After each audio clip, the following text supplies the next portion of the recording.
৭৭ সংখ্যক গণৰাজ্য দিৱস উপলক্ষে মই বৰনগৰবাসী ৰাইজ আৰু লগতে গোটেই অসমবাসী ৰাইজক মোৰ আন্তৰিক শুভেচ্ছা আৰু অভিনন্দন জ্ঞাপন কৰিছোঁ।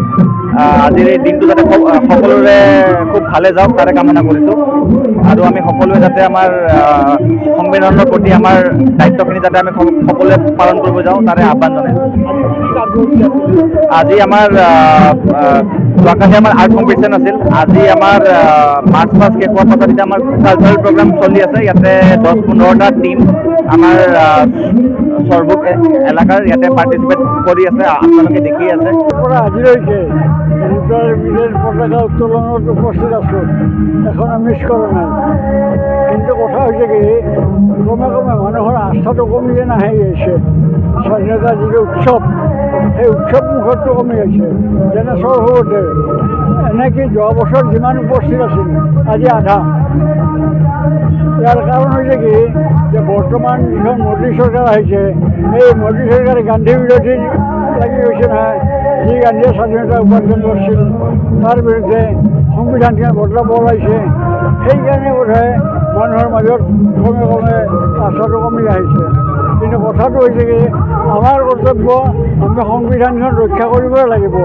আজিৰ দিনটোতেই 1950 চনত ভাৰতৰ সংবিধান কাৰ্যকৰী কৰা হৈছিল আৰু সেই সংবিধানখন তেওঁলোকে ধ্বংস কৰিব ওলাইছে আৰু আমি সেই সংবিধানখন ৰক্ষা কৰাৰ কাৰণে সংগ্ৰাম কৰিব লাগিব। গণতন্ত্ৰৰ ক্ষেত্ৰত কি ক'ব? সেই কৈছে যে গণতন্ত্ৰ সংবিধানে আমাক গণতন্ত্ৰ দিছে, এই সংবিধানখন ধ্বংস হ'ব ধৰিছে। গতিকে গণতন্ত্ৰৰ আক্ৰমণ আৰম্ভ হৈছে।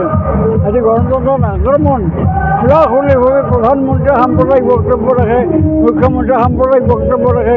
এইটোতো সংবিধানে সেই অধিকাৰ কৰি দিয়া নাই, কিন্তু তেওঁলোকে সংবিধান ভংগ কৰি আছে চৰকাৰখনে।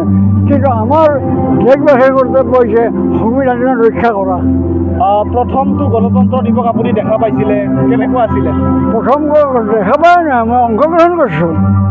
তেতিয়া আমি হাইস্কুলৰ ছাত্ৰ, তেতিয়া এনেদৰে দৈবাকাত নাছিল।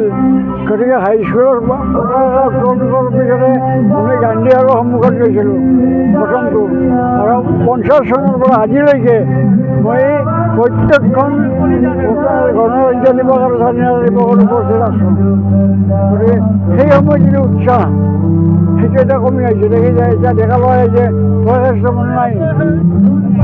এই যে মানুহ কিছুমান বয়সস্থ মানুহ কমি আহিছে নহয়, সেইটো আমি দূৰ কৰিব লাগিব। 14 চনৰ পৰা যি কৰিছে সংবিধান বিৰোধী কাৰবাৰ কৰি আছে। গতিকে আমি সংবিধান ৰক্ষাৰ কাৰণে সেইকাৰণে এই গণৰাজ্য দিৱস, স্বাধীনতা দিৱস ভালদৰে পালন কৰিব লাগিব। এবাৰে অংশগ্ৰহণ কৰোঁ। আমাৰ দেশত সংবিধান গৃহীত হয়, গণতন্ত্ৰ প্ৰতিষ্ঠা হোৱাৰ এই দিৱসটো আমাৰ কাৰণে গুৰুত্বপূৰ্ণ।